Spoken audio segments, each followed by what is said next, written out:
Bom, vou falar um pouquinho de IoT e como é que as APIs ajudam a gente a viabilizar produtos em IoT e a importância desse assunto dentro de uma estratégia de sucesso em IoT. Isso aqui é deixa eu passar para cá, uma foto minha num dos lugares que eu mais fico, lá na CIT, que é a garagem, que é o lugar onde a gente está aprendendo e desenvolvendo em relação a IoT, ok? Trabalho na CIT com tecnologia já há 15 anos. E aí, antes de falar de IoT, é importante só a gente colocar um pano de fundo, né? A gente sabe que a gente está no meio de um período que vai ser lembrado na história lá na frente como um período totalmente disruptivo, né? O período da transformação digital.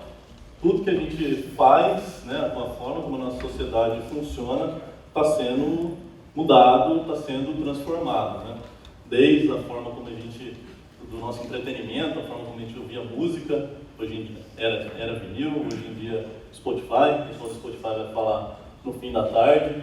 A gente está aqui no Cubo, né, que é um espaço aqui patrocinado pelo Itaú. Hoje em dia a gente não precisa mais estar numa fila de banco esse tempo todo e pode fazer a nossa interação com o nosso dinheiro através de uma mobile app, e a forma da gente interagir com outras pessoas também mudou bastante. E tudo isso aqui teve um novo impulso com as tecnologias que são chamadas tecnologias da terceira plataforma, né? O Forrester fala bastante da terceira plataforma, que são essas tecnologias de mobilidade, de nuvem, social e analytics. Só que está chegando já uma próxima onda, e é disso que a gente vai falar um pouquinho, né? Qual que é o próximo passo? Se a gente terminar de integrar todo o mundo físico a esse nosso mundo digital. Porque tudo isso que a gente falou da terceira plataforma, de mobilidade, de cloud, a gente está falando de computadores, celulares, criando para a gente um mundo digital que está permitindo a gente mudar os nossos processos e a nossa vida. Mas a gente pode dar esse passo além e esse movimento já começou, né? A gente pode falar um pouco de drone, pode falar um pouco de wearable, a gente pode construir hoje em dia os nossos dispositivos, as plataformas de desenvolvimento de hardware estão ficando cada vez mais fáceis para que novos dispositivos sejam construídos. É uma coisa impensável, sei lá, 10 anos atrás, você ter uma startup de hardware, né? O hardware, por definição, era aquilo que era caro de desenvolver o produto e que quando você fosse produzir, você tinha que produzir de 1 milhão para cima. Não é isso? Porque se você não produzir de 1 milhão para cima, você não vai ter ganho de escala, você não vai conseguir efetivamente fazer um produto.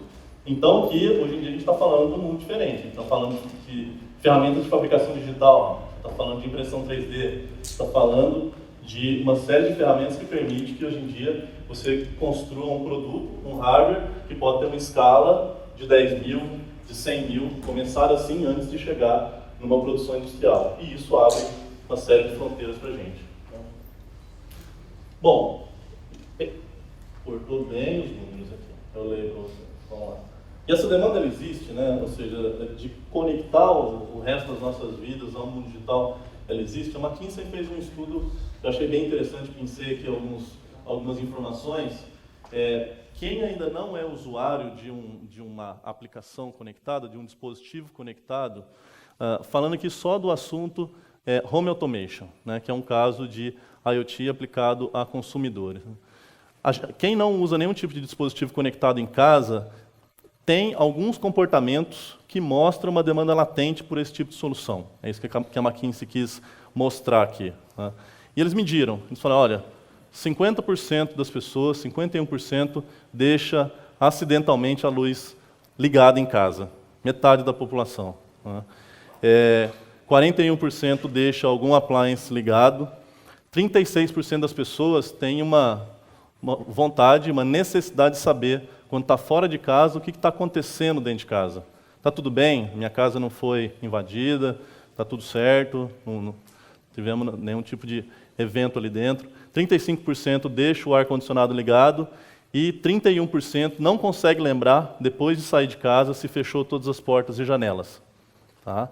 E aqui, se a gente for ver cada uma dessas dúvidas ou dessas vontades da gente na nossa relação com a nossa casa, pode gerar uma oportunidade de ter um dispositivo conectado lá na nossa casa que permita a gente responder essas perguntas ou atuar com a nossa casa estando longe, através de uma aplicação móvel, por exemplo. E aí, aqui um estudo da Cisco, a gente pode chamar então, essa nossa década aqui, de 2010 a 2020, vamos chamar ela a década do aquecimento de IoT, né? O termo foi cunhado em 2009, formalmente falando, né? E hoje em dia a gente já está com 18 bilhões de dispositivos conectados. É aqui que a gente está nessa curva. Vocês vejam que é uma curva totalmente exponencial, que não deve parar em 2020. Previsão é que em 2020 a gente tenha 50 bilhões de dispositivos conectados já. Tá?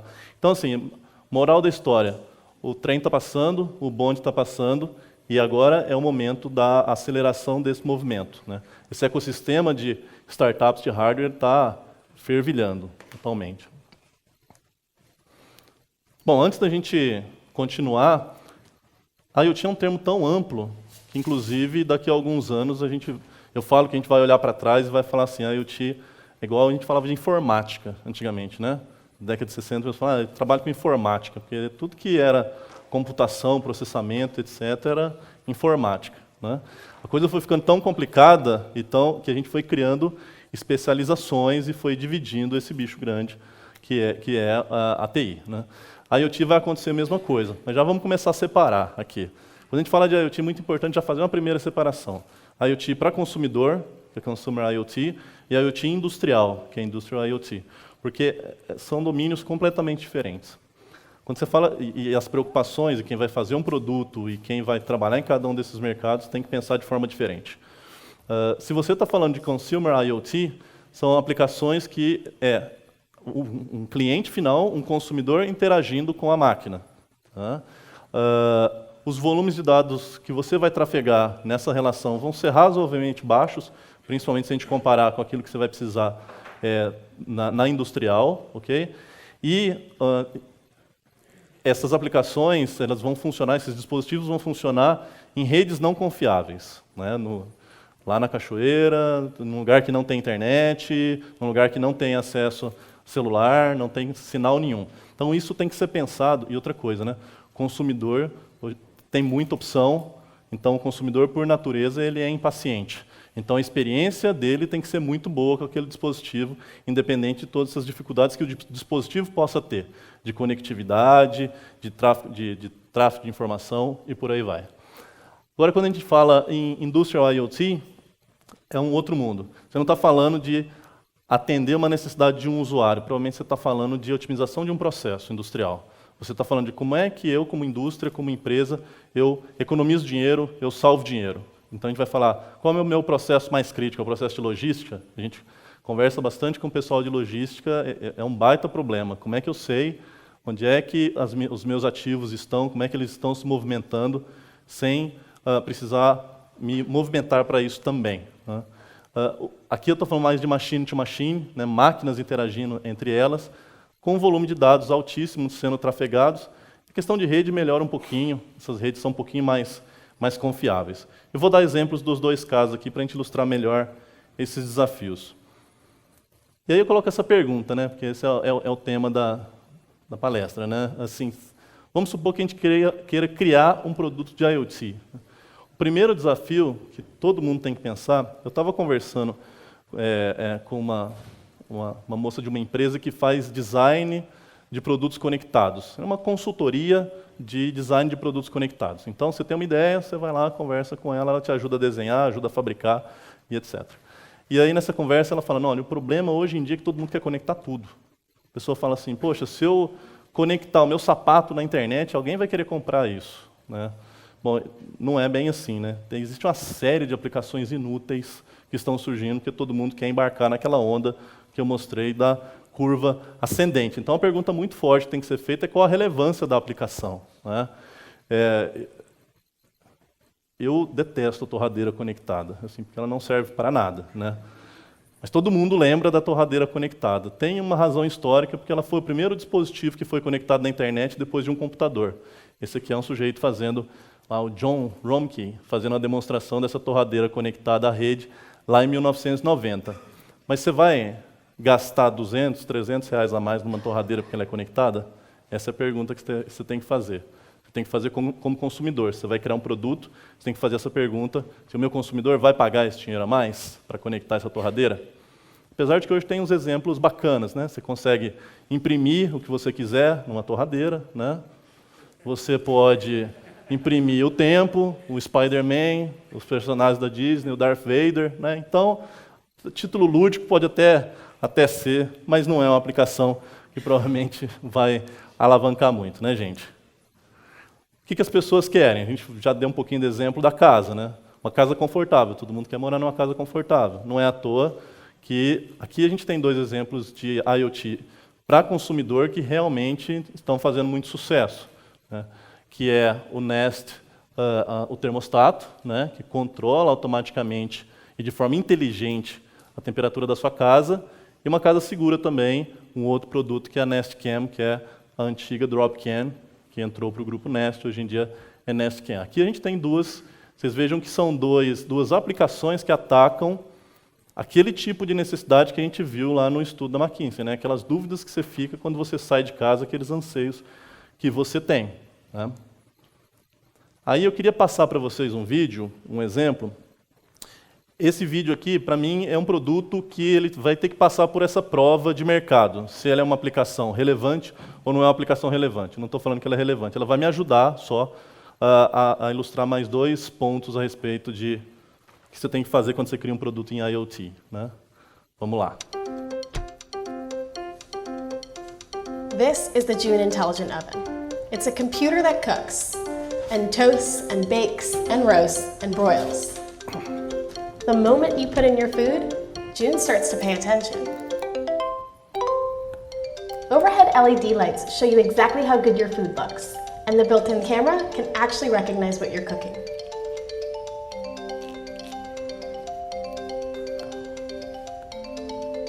Now you can start cooking like the pros. Let's take something you've made 1,000,000 times and make it better. See this pro? It knows when this chicken reaches a very specific core temperature. Once it does, June turns up the heat. The outside is crispy, and the inside stays nice and juicy. But what if you're at a loss for what to make? Happens to me all the time. You get access to tons of delicious recipes, each handcrafted for the June oven. It automatically recognizes the most common things we cook. The more June users there are, the better it gets. There are plenty of ways to make food. With June, you make food better.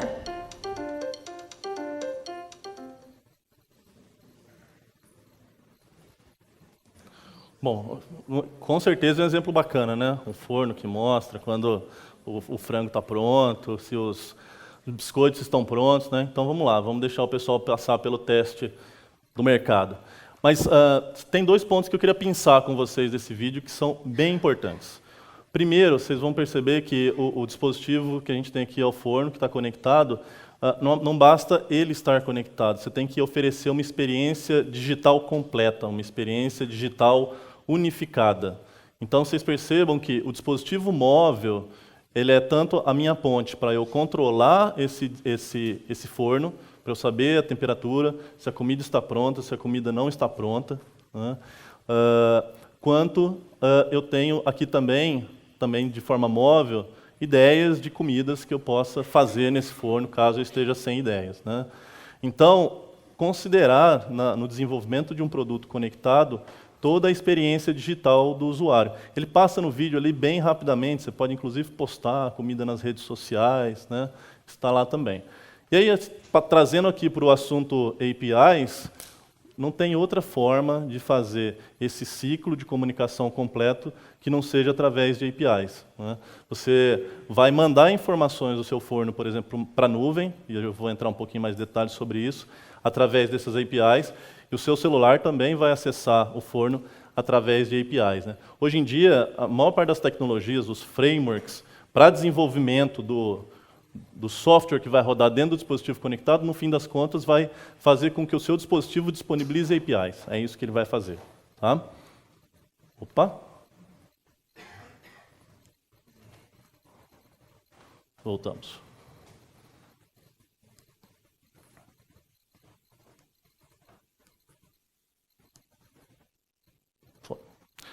Segundo ponto que eu queria pensar aqui, que é extremamente importante. Se a gente entrar lá no site do June Oven, ele vai ter algumas palavras-chave lá, vai falar assim, que vai superpoderes para a sua cozinha, qualidade de restaurante num forno que fica na sua bancada. E aí está escrito lá, o June Intelligent Oven, a palavra intelligent está no meio do nome do produto, né? O ponto aqui é o seguinte, não adianta o produto estar conectado, ele tem que ser inteligente. Na verdade, o que se espera da conexão é que ela traga inteligência para o seu produto, que ela traga inteligência para dentro do seu processo. Essa inteligência, ela pode ser... Onde é que essa inteligência ela vai ser processada? Onde é que ela vai acontecer? Para vocês terem uma ideia, no caso do forno aqui, ele tem um processador que é absurdo, né? Acho que tem certeza que a maioria de vocês, primeiro computador, não tinha essa capacidade de processamento, tem certeza disso. Ele tem um quad-core de 2.3 GHz dentro dele. Né? Então, muito daquela interpretação de dados, das câmeras, etc., roda no próprio forno. Mas tem parte da inteligência do produto que roda fora dele. Né? Existe uma frase lá no vídeo que fala assim, ó, quantos mais usuários do June a gente tiver, melhor ele vai ficar. Por quê? Porque o forno ele vai ver os hábitos de preparação de comida de toda a base de usuários. Porque ele vai mandar essa informação de quanto tempo deixa para um bom bife ficar pronto. Vai mandar para a nuvem e vai fazer isso para todos os fornos e vai otimizar o processo. Então, existe também um aprendizado que acontece na nuvem para o seu produto. Isso é bastante importante. Então, se você não tiver inteligência, se você não estiver aprendendo com os seus dados, se você não tiver machine learning, você ainda pode não estar extraindo todo o potencial do teu produto conectado. Um segundo desafio grande, né? Falamos bastante de relevância do seu produto, falamos de experiência digital, falamos de inteligência. Como é que eu junto todas as peças técnicas? Tem bastante peça para juntar aqui. Né? Vamos falar um pouquinho de tecnologia. Isso aqui é uma arquitetura padrão canônica de IoT. Né? Você vai ter algum dispositivo conectado, uma coisa conectada. Muitas vezes, essas coisas elas estão no campo, numa rede ruim, etc. Não é fácil de chegar até a internet. Então, é bem comum você ter um gateway, que o gateway está próximo da coisa conectada. Ele ajuda a coisa a chegar até a rede. Né? Você tem nuvem, que é onde os seus dados vão chegar, e onde você vai armazenar dados, é onde você vai processar a inteligência do seu dispositivo, e você vai mandar essas informações ou para aplicações corporativas de negócio, ou para aplicações móveis, ou qualquer outro lugar através de APIs. Né? Algumas perguntas que têm que ser respondidas, por exemplo, onde é que vai estar inteligência e processamento? Tem mais de um cenário possível aqui nesse tipo de arquitetura. Você pode ter tanto a inteligência e o processamento lá na ponta, na coisa, ou na nuvem. Deixa eu dar dois exemplos. Imagina que você tem um dispositivo conectado que fica dentro de um avião. Né? Na verdade, ele não está conectado o tempo todo, ele está conectado quando ele está em solo. Você quer que esse dispositivo tome todas as decisões enquanto o avião está voando, então a inteligência e o processamento fica na ponta. Mas o modelo padrão, gente, é você colocar a inteligência, o armazenamento de dados e a visualização de dados na nuvem e deixar o mínimo possível de processamento na coisa. Por quê? Para baratear e porque não há necessidade de você fazer esse processamento na ponta. Tá? E por que, passando bem rapidamente, porque só se alguém ficar em dúvida. Não, eu estou fazendo uma estratégia de IoT, eu vou comprar 2 servidores. Tá? Só se alguém ainda tiver com esse tipo de dúvida, esse slide aqui é rápido. Tá? Você está falando de IoT, você vai armazenar muito dado. Você precisa ter elasticidade para armazenar dado. Você vai ter coisas conectadas, espalhadas, você não sabe nem aonde. Você vai ter nos mais diversos lugares. Como é que você vai garantir que todas essas coisas vão conseguir entrar na sua rede com facilidade? A nuvem, todo mundo chega, todo dispositivo chega. Tá? E você nunca sabe o sucesso que você vai fazer. Você vai ter 100 coisas, 1000 coisas, ou 1 milhão de coisas conectadas nos próximos meses. Então você precisa conseguir ter elasticidade muito rapidamente para crescer a sua infraestrutura. Né? Então é nuvem e ponto. Podemos discutir um pouquinho disso na sessão de perguntas. Né? Falando de APIs, onde é que elas entram aqui nessa arquitetura? Quando a gente fala da integração da nuvem com os meus sistemas corporativos, os meus sistemas de negócio e mobile, a gente está falando de REST APIs e ponto. Não precisamos nem conversar muito em relação a isso. Porque, na verdade, todos os benefícios de REST APIs eles se aplicam aqui.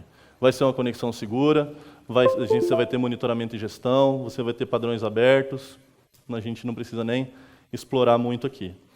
Tem um ponto de atenção, no entanto. A conexão das suas coisas, né, seus dispositivos conectados com a nuvem, também é feita através de APIs com uma vírgula. Tem alguns cuidados que todo mundo vai ter que tomar. Tá? Por quê? Por conta da característica da aplicação que a gente está desenvolvendo. Quais são essas características? Uma, segurança.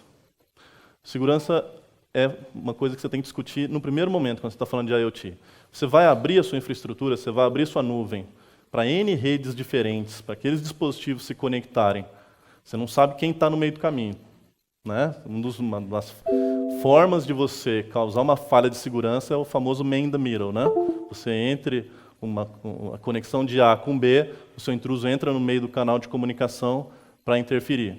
Isso pode acontecer o tempo todo, quando você está sem controle de onde é que suas coisas estão implantadas. Segurança, gente, inclusive, é um atributo que ele é totalmente assimétrico para os dois cenários. Para a Industrial IoT, esse é o primeiro critério e pronto. Porque e é fácil de entender.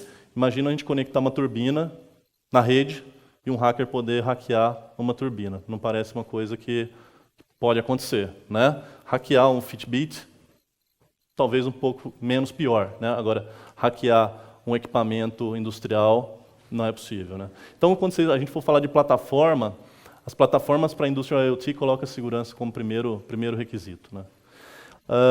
Outros dois pontos, essas coisas conectadas, elas podem ser coisas pequenas movidas a bateria. Você vai espalhar sensores para todo lado e a questão de energia ela é uma questão bastante relevante. Não necessariamente você vai ter sempre uma tomada por perto. Isso pode, inclusive, atrapalhar muito a sua implantação. E as redes não são confiáveis. Então, gente, isso gerou... Hoje em dia, quem parar para estudar tecnicamente a IoT vai ver que existe uma guerra de protocolos dentro de IoT. Existe uma guerra aberta, franca, porque a questão de conectividade da nuvem para dentro dos nossos sistemas corporativos foi resolvida, dos dispositivos conectados para a nuvem, ainda não. Então, assim, fiquem de olho quem for desenvolver esse tipo de estratégia em protocolos como o MQTT, é um protocolo para conexão de coisas com a nuvem muito mais lightweight. Por que isso é importante? Ser lightweight implica gastar menos energia, gastar menos banda, né? Tem QoS, garantia de entrega, também importante para dispositivos conectados. Tem um protocolo chamado CoAP, que é um REST para IoT. Vamos ver se ele pega. MQTT está se tornando um padrão de fato. CoAP está correndo de lado. Tá? Então, provavelmente, a arquitetura vai ter mais ou menos essa cara. É uma carinha um pouquinho mais complicada em termos de protocolos de comunicação do que uma arquitetura apenas enterprise, né? Bom, mas os desafios eles não acabaram ainda, né? Eu falei um pouquinho de conectividade, de como é que eu faço o meu dispositivo conectado chegar na nuvem. Mas se a IoT eles são milhares de dispositivos conectados e espalhados por aí, né? Quais outros desafios a gente tem? A gente tem um desafio de gestão de sensor. Eu preciso saber onde é que esses sensores estão, se eles estão ativos, se eles não estão ativos. Eu preciso gerenciar metadados para esses sensores. Eu preciso conseguir monitorar. Eu preciso saber se o meu fluxo de informação está muito alto, se eu tenho que melhorar alguma coisa na minha infraestrutura, se eu tive alguma tentativa de invasão, algum problema de segurança. E eu tenho um problema para resolver também, que é de armazenamento de dados. A IoT, por natureza, vai gerar um volume de dados muito grande. Você tem que, inclusive, desenhar estratégias do que você vai jogar fora em termos de dados, como é que você vai sumarizar esses dados, como é que você vai visualizar esses dados. Tá? Bom, se a gente tem tantos desafios, como é que a gente resolve esse desafio? Né? Então, hoje em dia, a gente tem uma segunda guerra que está acontecendo também nesse mundo, que é a guerra das plataformas. Para resolver todos esses desafios, você vai precisar de uma plataforma de IoT. Né? E aí eu trouxe aqui para exemplificar para vocês essa guerra e como é que os grandes players estão entrando com tudo nela. Essa aqui é a proposta da GE. Né? A GE ela tem uma plataforma para Industrial IoT, está na nuvem. Né? Já falei para vocês que nuvem a gente não discute, né? Em IoT. Então, assim, e olha os termos os principais, gente. É uma nuvem específica para dados e analíticos industriais. É isso que você precisa ter resolvido dentro de uma plataforma industrial para IoT. Né? E por que a GE está pulando nesse barco? Vocês têm ideias desses números, né? 20 bilhões de dólares. 20 bilhões de dólares é quanto se gasta anualmente no mercado de manutenção industrial nos Estados Unidos. Né? Nos Estados Unidos se gasta 20 bilhões todos os anos só para manter toda a parafernália industrial rodando. Né? 10 bilhões no mercado de aviação, 3 no de transportes no geral, 7 em energia, né? Oil, gas, 250 milhões no mercado de health, né? de saúde. O que isso quer dizer? Isso representa 313 milhões de horas homem por ano. O que a IoT tem a ver com isso tudo? Eu falei lá, quando eu estava falando de Industrial IoT, que o grande objetivo é otimizar processo. Se a gente quer otimizar processo, está se apostando muito em como é que eu melhoro esses processos de manutenção, uma economia de 1% que seja, dá 100 milhões de dólares, né, dentro desse mercado. E essas empresas podem recapturar esse valor para elas. Né. Eu tenho um exemplo aqui em pequena escala, bem pequenininha, pequena escala. Lá, a CIT, nos headquarters, em Campinas, a gente tem vários prédios. Temos uns 5, 6 prédios. São longe esses prédios. Tem que andar entre eles. Tem 300 metros entre os prédios. E a gente isso é regulado. O governo regula isso, não sei se vocês sabiam. A temperatura média no escritório, isso é regulado. A empresa pode ser multada se as pessoas passarem muito calor ou muito frio. Né? Então, quando está muito calor ou muito frio, uma pessoa liga para o centro de serviço compartilhado e fala, olha, está muito calor, está muito frio. Né? Não porque elas queiram multar a empresa, mas sim porque elas estão querendo que alguém mexa no ar-condicionado. Né? Como a gente tem que andar para um lado e para o outro, existiam mais ou menos 30 chamados por dia. E a gente tinha uma pessoa que ficava passeando pelos prédios. Que pegava um sensor de temperatura, ia lá e media. Poxa, está calor mesmo, ou não está frio. Né? Porque tem que fazer esse trabalho. A gente espalhou uma série de sensores conectados de temperatura.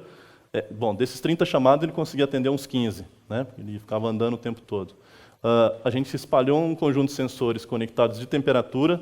A gente consegue atender todos os chamados em real time, saber qual que é a temperatura nos prédios. Né? É um exemplo pequeno, gente, mas é só para tangibilizar aqui. Imagina esse colaborador, esse um colaborador, pode fazer outras coisas durante o resto do dia do que ficar passeando entre os prédios. Imagina isso nessa escala de 20 bilhões de dólares gastos com manutenção industrial. Né? Bom, a gente estava falando de plataforma, né? Uma plataforma vai ter essa cara, então, né? A gente vai ter aquele core de gestão de sensores, monitoramento, e as APIs vão servir tanto para a gente conectar os nossos dispositivos nessa plataforma, quanto para expor esses dados desses sensores para as nossas aplicações mobile, para o nosso Analytics, e por aí vai. Bom, esse é o momento da apresentação que eu espero que algumas pessoas que começaram pensando, poxa, mas esse negócio de IoT não era só comprar um Arduino, aprender Ruby, escrever uma API e jogar tudo no banco de dados. Espero já ter passado algumas informações aqui de que a coisa não é tão simples. Né? Um outro ponto que eu queria ilustrar aqui para vocês é, cada vez mais os dispositivos eles são integráveis. Os dispositivos eles estão sendo criados já com APIs abertas. Né? E aqui é um exemplo lúdico. Não sei quem já ouviu falar de um Leap Motion. Leap Motion é um dispositivo, você coloca a mão em cima, ele vai ler a posição da sua mão. Você levanta, ele vai ver que você levantou, você abaixa, ele vai ver que você abaixou. E ele tem uma API aberta, né? Que você pode usar, então, essas informações dos seus gestos. Né? E aqui do lado de cá eu tenho um drone. O drone tem uma API aberta também.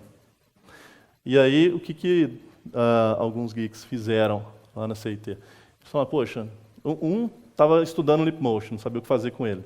O outro estava estudando drone e queria fazer algo a mais. Como eram APIs abertas, eles integraram os dois. Deixo um vídeo aqui para vocês, não vou passar aqui agora, que a gente fez uma integração no qual a gente consegue voar um drone com o movimento da mão. né? Então, você abaixa a mão, o drone abaixa, você levanta, você vira, ele vai para um lado e vai para o outro. Aqui é só um exemplo, né? Foi uma brincadeira feita pelo pessoal, mas aqui o que permitiu essa fusão foi o fato de você ter APIs abertas para controlar os dois dispositivos. Tá? Então, se você for desenvolver o seu device, já o construa assim. Vou falar de um outro estudo de caso, um produto de IoT habilitado por APIs. Né? E aí, falando de relevância, né, que tipo de problema a gente tem num escritório? Aí um grupo lá de pessoas parou para pensar, alguns pensaram, poxa, é o café, né? Temos que conseguir conectar a cafeteira na internet, vamos pular esse exemplo. Né? Bom, e aí as pessoas num ambiente de garagem, tendo esse tipo de ideias, lembraram o seguinte, né? A maior parte de vocês trabalham no escritório, vocês sabem, vocês devem ter um sistema corporativo para reserva de salas.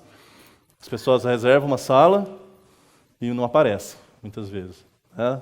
Muda a reunião, vai para um cliente, etc. E você que está lá no escritório, quer fazer uma reunião, olha no sistema de reserva, não tem sala. Né? Estou vendo muita gente fazendo assim, ó, porque isso acontece em todo escritório. Então, qual foi a ideia? Antes de falar a ideia, a gente mediu isso, 40%. Tá? Isso aí é dado nosso, em média, uma taxa de no-show de 40%, de salas reservadas e não usadas. Tá? Bom, daí surgiu a ideia de, e se a gente conectar as salas à rede, né, à internet?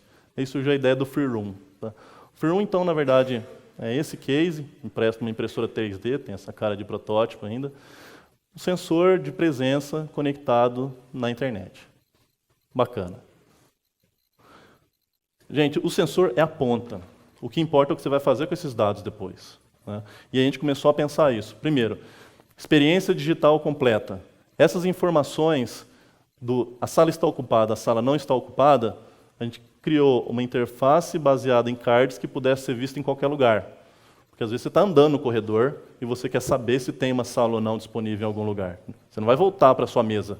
Então, você tem que ter uma experiência digital facilitada para você chegar a essa informação. Aqui a gente não dá para ver, mas a gente traz também informação do calendário corporativo também. Então, integração entre várias fontes de dados. Né? A gente espalhou esses devices, isso é muito importante quando está falando de IoT, né? Facilidade de uso. Espalhamos alguns tablets pela empresa para poder acessar essa informação também. E aí, falando novamente de APIs, a gente terminou essa primeira versão do produto, dispositivos em todas as salas, podemos ver no celular, podemos ver no computador e etc. E aí veio uma dúvida, poxa, mas às vezes você está sentado na sua base e você quer saber se aquela sala no fim do corredor está ocupada ou não, né? Isso acontece, né? Aí você vai lá na sala e volta, porque você nunca tem certeza se as pessoas estão lá, apesar de elas terem reservado, né? E aí alguém teve a ideia de criar um outro dispositivo conectado, que são essas placas aqui, ó. Aqui essa placa está falando, ó, a sala de cá está livre, a sala de cá está ocupada. Esse projeto aqui ele foi muito simples, porque no fim das contas, dentro da nossa plataforma, a gente já tinha todas as informações das salas que estavam ocupadas, que não estavam ocupadas, e isso era disponibilizado através de APIs. Então foi só mais um consumidor dessa informação. Né? Então é totalmente habilitado por APIs de uma forma muito fácil, mais um tipo de canal de acesso a esses dados. A gente faz um monitoramento técnico de todos os dados que trafegam por essa API. Né? Então aqui vocês podem ver número de request, latência, etc. Isso aqui é um colateral importante da plataforma, você poder saber se tudo está rodando bem. Né? Mas onde é que a gente quer chegar com isso? Tudo bem, a gente está facilitando a vida de quem está lá no escritório, mas a gente quer aprender com isso. Eu falei bastante sobre isso no começo da apresentação. A gente quer aprender com esses dados. Né? E a gente tem que colocar a camada analítica para isso. Aqui vocês podem ver, por exemplo, a gente pode fazer uma análise por sala, quais são as salas mais usadas, quais são menos usadas. Às vezes dizem algumas coisas, você vai a uma sala menos usada, às vezes ela está posicionada no lugar errado, às vezes ela tem um tamanho errado. É esse tipo de pergunta que você tem que começar a fazer. O que você vai fazer com esses dados? Aqui a gente tem prédios, a média de utilização por prédio. Você estava brincando que tem um prédio que as salas estão muito mais livres que as outras. Então, lá é o lugar que, quando tiver um projeto novo, a gente tem que contratar as pessoas e colocar nesses prédios, fechar algumas daquelas salas, né? E aqui, outro tipo de otimização, entendendo o seu problema. Quais são as salas que são mais usadas? Salas muito pequenas e salas muito grandes têm um uso ruim, né? O nosso número mágico lá são 6 pessoas. Uma sala para 6 pessoas é a sala com a maior taxa de ocupação. Gente, estou falando aqui de sala, ocupação de sala, está ocupado, não está ocupado. Mas a moral da história é um exemplo simples, né? A moral da história aqui é que a partir do momento que você conecta o mundo físico, que é a sua sala, você consegue começar a pensar como é que você pode até otimizar a sua própria infraestrutura. Bom, falando um pouco mais do que tem fora, né? Falando de APIs e produtos, o que tem mais por aí? Human API, esse exemplo aqui eu acho interessante. É uma startup que o que eles estão fazendo? O usuário tem que permitir isso, né? Mas você entrando você permitindo que seja compartilhado os seus dados de saúde, né? Permite que outros aplicativos consolidem essas informações da saúde das pessoas e usem essa informação. Isso aqui para o mercado de saúde tem um potencial enorme, né? Você não ter que interagir com cada um do tipo de dispositivo, se for numa API só e conseguir puxar esses dados de saúde. Traz algumas questões relevantes, não dá tempo de entrar aqui agora, questões éticas de compartilhamento de informação e por aí vai, né? E um segundo exemplo, já encerrando, não sei se todo mundo aqui conhece o If This Then That, né? Isso aqui é uma plataforma na internet que permite, é uma plataforma de Lego de APIs, vamos falar que é um Lego de APIs. Você pode, com o If This Then That, você tem uma série de APIs que você pode conectar. Então, você tem, por exemplo, uma API ali no ShopSmarter, que é uma API que fica consumindo o eBay. Você fala assim, eu estou querendo comprar um aparelho de som, mas eu quero ver aquele aparelho de som específico, vintage, que eu quero comprar, eu quero ver quando ele abaixa o preço, né? Uma coisa bem específica. E eu coloco um plugin ali para ficar monitorando aquele preço. E aí eu falo, olha, quando isso acontecer, eu quero que ele me mande um e-mail. O If This Then That, ele permite eu fazer isso, eu consumir dados de um lugar, criar uma regra e disparar uma outra API, no caso aí um envio de e-mail. E aí eu posso compor da forma como eu quiser, né? Eu posso keep in touch, eu quero saber quando uma pessoa está postando alguma coisa no Facebook, ele me manda alguma informação e por aí vai. E tudo isso é baseado em APIs. E a última novidade do If This Then That é que eles abriram esse projeto Maker Channel, que permite que qualquer dispositivo do it yourself, no fim das contas, qualquer dispositivo conectado, no fim das contas, qualquer coisa que consegue fazer um web request, que consegue chamar ou ser chamado como um serviço web, seja integrado dentro da plataforma do If This Then That, né? Aqui, só para vocês terem uma ideia, o conjunto de APIs que já existem lá dentro, só para casa conectada, né? Então, não sei se todo mundo conhece aqui o Amazon Alexa, que é o primeiro que está lá em cima, produto novo da Amazon, né? É um device que é um assistente pessoal com reconhecimento de voz, né? Você coloca em cima da sua mesa, você fala, Alexa, coloca tomate na minha lista de compra.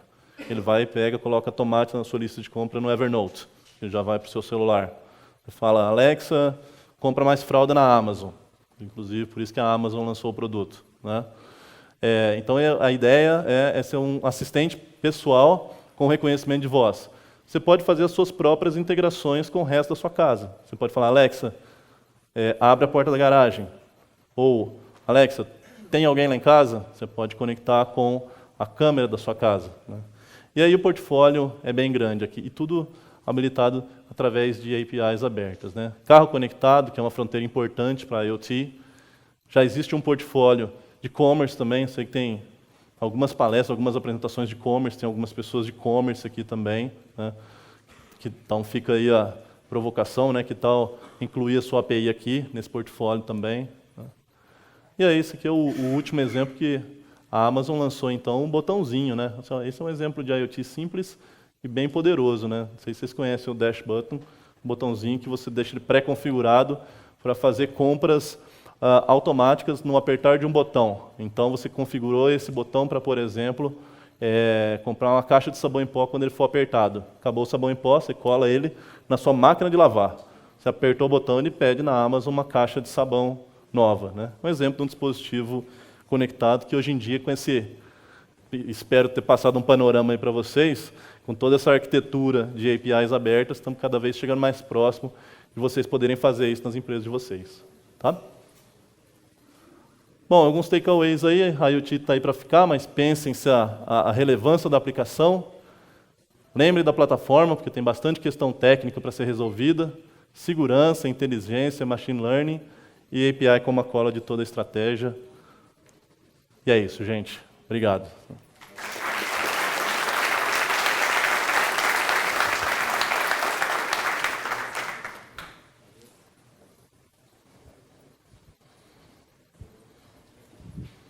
Tem um tempinho para pergunta?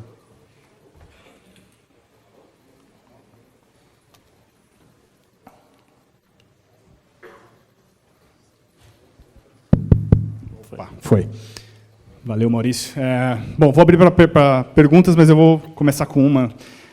Você falou de industrial e consumer.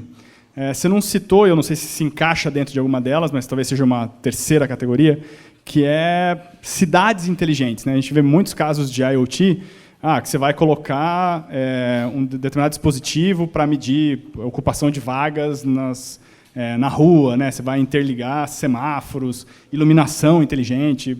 Fala um pouco sobre esse outro viés aí também. Bacana. O cenário de cidades inteligentes ele é uma interseção, porque todo tipo de preocupação que você tem que ter em internet industrial, de segurança, de infraestrutura, de volume de dados que você vai trafegar, eles se aplicam. Então, são soluções que, por natureza, têm que ser extremamente robustas nesses quesitos. Por outro lado, você está interagindo com o usuário da cidade, que somos nós, né? Então, tem que ser soluções muito fáceis de serem usadas. Então, aquelas preocupações de um bom desenho da experiência do usuário também é importante. Né? Você vai querer saber, numa cidade inteligente, se o seu ônibus está perto de passar ou não. Se você desenvolver um site que você tem que ir lá na 4ª página, que tem uma URL difícil de você chegar ali, ninguém vai olhar ali no portal da prefeitura, 3ª página, se o ônibus está chegando ou não, né? Então, assim, você tem esse tipo de preocupação porque o teu público-alvo são as pessoas, são os cidadãos. O que está por trás é o mesmo aparato tecnológico de uma aplicação industrial, né? Em termos de volume, em termos de desafios, né? Legal. Só um comentário, eu não sei se todo mundo viu, eu fiquei meio chocado quando eu vi, é o vídeo do Jeep Cherokee, né, que é um carro conectado, maravilhoso, né, mas hackers invadiram e pediram para um jornalista fazer um test drive e remotamente eles frearam o carro, eles mudaram a direção do carro, eles ligaram o som do carro no último volume, ligava o limpador de para-brisa, abria teto solar com o jornalista dirigindo ali, ele ficou bem em pânico e é facinho de encontrar no YouTube, é realmente terrifying, né? Perguntas? A Tesla, né? A Tesla tem um carro conectado também que teve alguns probleminhas também. O da Tesla, especificamente, é problema no modelo de autenticação da API, né? Esse é um caso que a gente estudou um pouco mais profundamente. Que, assim, a mesma API que é usada pelo aplicativo mobile da Tesla é a API que é usada por oficinas externas. Então, as oficinas externas, como é um carro conectado, você pode fazer um diagnóstico do carro sem necessariamente levar o carro para a oficina, né? Ele consegue conectar no carro remotamente. Só que a oficina pede que o usuário coloque o login e senha dele no site da oficina. E ele usa esse site, usa as APIs mobile da própria Tesla, usando esse usuário e senha. Então, ele tem acesso a informações de diagnóstico do carro, mas ele também tem acesso a ações como acender o farol, abrir o teto solar. Então, nesse caso, o que seria esperado é que as credenciais de acesso do usuário eles não devem ser colocados em outro site ou em outro aplicativo que não seja do próprio fabricante, né? Deveria aparecer na oficina, você quer conectar no Tesla e abre a telinha do Tesla, do aplicativo ou da web, você põe as suas credenciais lá e só um token de acesso é dado para um token de acesso com acesso limitado, né? É dado para esse parceiro e que você pode revogar a qualquer momento se tiver qualquer problema, né? Mas é legal mesmo. Tem alguém aqui?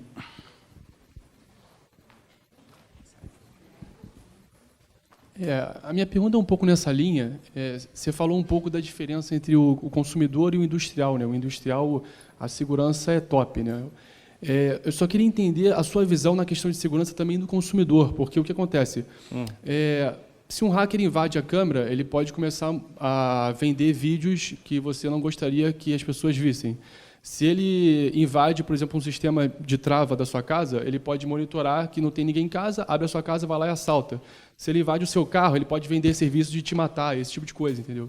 Então, como é que ficaria? Porque para o consumidor, a experiência de usuário é o que mais importa, mas esse tipo de falha pode fazer não só o consumidor não acreditar no seu produto, como ele não acreditar numa tecnologia inteira, entendeu? Aí eu queria saber qual a sua visão nesse ponto. Perfeito. Não, pergunta até me dá a oportunidade de explicar. Assim, a questão de segurança, ela tem a mesma relevância, no fim das contas, por todos esses exemplos que você deu, né? Numa aplicação para o consumidor, você não quer que ela seja invadida por conta de todos esses pontos que você falou.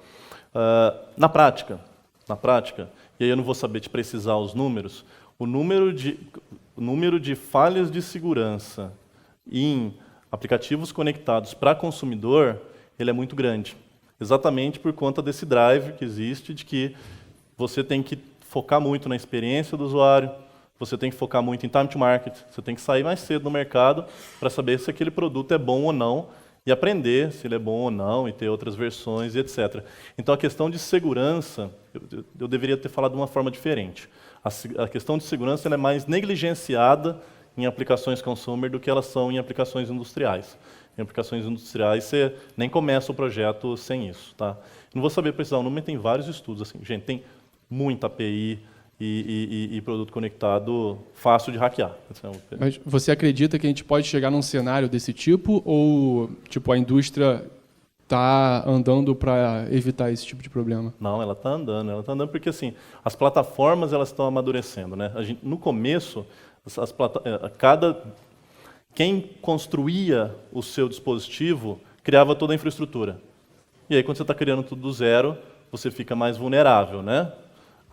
Aquela guerra de plataformas vai fazer com que a gente tenha plataformas mais maduras que já tragam esse tipo de questão resolvida. Então, a tendência é a gente ver esses produtos migrando para plataformas mais robustas que, por natureza, vão resolver esse tipo de problema. Tá?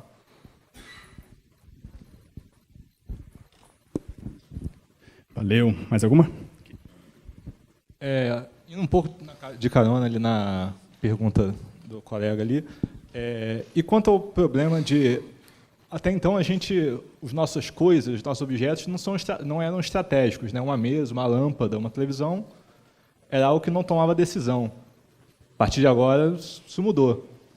E como a gente viu com esse escândalo da Volkswagen, por exemplo, em geral essas decisões vão ser abusadas por terceiras partes, pelas empresas, e vão trabalhar à revelia das nossas vontades. Tem alguma maneira da gente se proteger disso, que não passe pelo open source de tudo? Olha, assim, a gente está certamente, isso está sendo muito discutido para o assunto drone, né?